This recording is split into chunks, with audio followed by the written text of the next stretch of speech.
ہیں, ہمارے یہاں نون کہا جاتا ہے. یعنی سورج بالکل پیک پہ ہوتا ہے جب سر کے اوپر محسوس ہوتا ہے, اور ایسا وقت ہوتا ہے دن کا ظہر سے تھوڑا پہلے, زوال سے تھوڑا پہلے, جس وقت انسان کا سایہ نہیں بنتا ہے. یعنی اگر آپ یعنی عام طور پہ زوال کا وقت جو ہے 12 پونے 12 کے آس پاس ہوتا ہے دن میں, تو اگر آپ صبح کے وقت دیکھیں گے تو سایہ ایک سائڈ بنتا ہے, کیونکہ سورج کی جو روشنی آتی ہے وہ سرٹن اینگل پہ آتی ہے, وہ سایہ ایک سائڈ کریٹ کرتی ہے. پھر اگر آپ 12:30 کے بعد دیکھیں گے تو سایہ جو ہے وہ دوسرے سائڈ انسان کا بنتا ہے. لیکن ایک وقت بیچ میں ایسا ہوتا ہے 12:45 بجے کے آس پاس, جس کو ہم کہتے ہیں زوال کا وقت. یہ وہ وقت ہوتا ہے جس وقت سورج بالکل اوپر محسوس ہوتا ہے, اور اس کے نتیجے میں انسان کا سایہ نہیں بنتا اس وقت. یہ بہت چھوٹا سا پیریڈ ہوتا ہے, اور اس کے بعد ہی ظہر کا وقت شروع ہوتا ہے.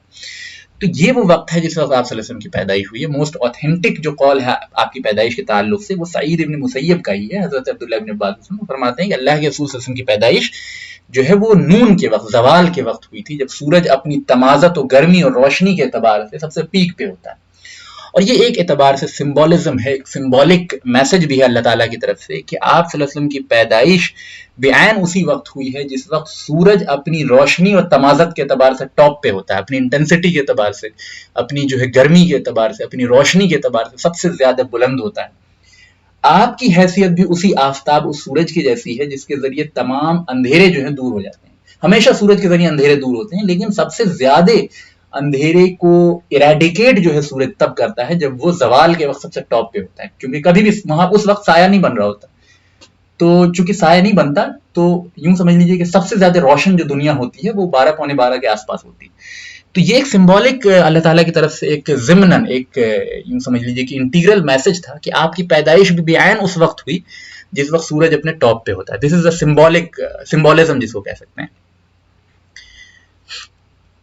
اب آپ کی پیدائش سے ریلیٹڈ ہی ایک حدیث آپ کے سامنے جو ہے اسکرین پہ اپیئر ہو رہی ہے. وہ حضرت امام احمد بن حنبل نے اپنی حدیث کی کتاب مسند امام احمد وہ حدیث نقل کی ہے, اور وہ حدیث خود رسول اللہ صلی اللہ علیہ وسلم خود ارشاد فرما رہے ہیں اپنی پیدائش کے بارے میں. ظاہر اس سے زیادہ مستند کوئی بات نہیں ہو سکتی, اس سے زیادہ اوتھینٹک کوئی بات نہیں ہو سکتی. خود آپ صلی اللہ علیہ وسلم فرما رہے ہیں, مسند احمد میں یہ حدیث ریکارڈڈ ہے کہ جب میری ماں نے مجھے جنا, یعنی بی بی آمنہ نے جب مجھے جنا, جب میری پیدائش ہوئی, تو میری ماں کے جسم سے ایک ایسا نور نکلا میرے ساتھ, ہے نا.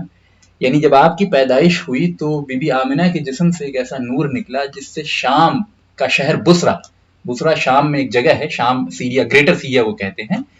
Greater Syria modern day Syria, Lebanon, Jordan and Palestine, یہ سب کو انکلوڈ کرتے ہوئے جو خطہ ہے, آپ میپ پہ دیکھ سکتے ہیں. میپ آپ کے سامنے نہیں ہے, لیکن آپ یعنی جو لوگ بھی تھوڑے بہت میپ سے واقف ہیں وہ سمجھ جائیں گے کہ وہ جو ماڈرن ڈے سیریا ہے, لبنان ہے, جارڈن ہے اور پیلسٹائن ہے, ان چاروں کے کلیکشن کے ذریعے جو بڑا سا خطہ وجود میں آتا ہے اس کو عربی میں بلاد الشام کہتے تھے آپ صلی اللہ علیہ وسلم کے زمانے میں. تو بلاد الشام کے بارے میں, یا جس کو شام بھی کہا جاتا ہے, شام ورڈ جو ہے بار بار احادیث کے اندر استعمال ہوتا ہے, بول چال میں بھی استعمال ہوتا ہے, دروس کے اندر بھی استعمال ہوتا ہے. تو آپ اس ورڈ کو یاد رکھ لیں, شام سے مراد کیا ہوتا ہے, گریٹر سیریا. اور گریٹر سیریا میں ماڈرن ڈے میں کون کون سی کنٹریز آتی ہیں, سیریا, لیبنان, جارڈن اور پیلسٹائن, ٹھیک ہے. تو اللہ کے رسول فرماتے ہیں کہ میری پیدائش کے ساتھ میری ماں کے جسم سے ایک ایسا نور نکلا جس نور سے شام کے محلات جو ہیں, بصرہ ایک جگہ ہے شام کے اندر, وہاں کے محلات روشن ہو گئے. اور یہ خود آپ کی زبانی ہے, اس میں کسی قسم کے شک کی جو ہے وہ کوئی گنجائش نہیں ہے. باقی باتوں میں بھی شک کی گنجائش نہیں, لیکن باقی باتوں میں ایک سیکنڈ کو ڈاؤٹ پھر بھی اگر کوئی کر لے تو کافر نہیں ہوگا. لیکن اگر اس بات میں ڈاؤٹ کر لے گا جو کہ خود آپ کی زبانی ہے, تو پھر یعنی آپ صلی اللہ علیہ وسلم کی بات پہ شک کر رہا ہے, تو پھر کفر ہو جائے گا معاملہ. تو خود اللہ کے رسول صلی اللہ علیہ وسلم فرماتے ہیں کہ میری ماں کی پیدائش کے وقت میری ماں کے جسم سے ایک ایسا نور نکلا جس سے شام کے محلات جو ہیں روشن ہو گئے. اچھا, آپ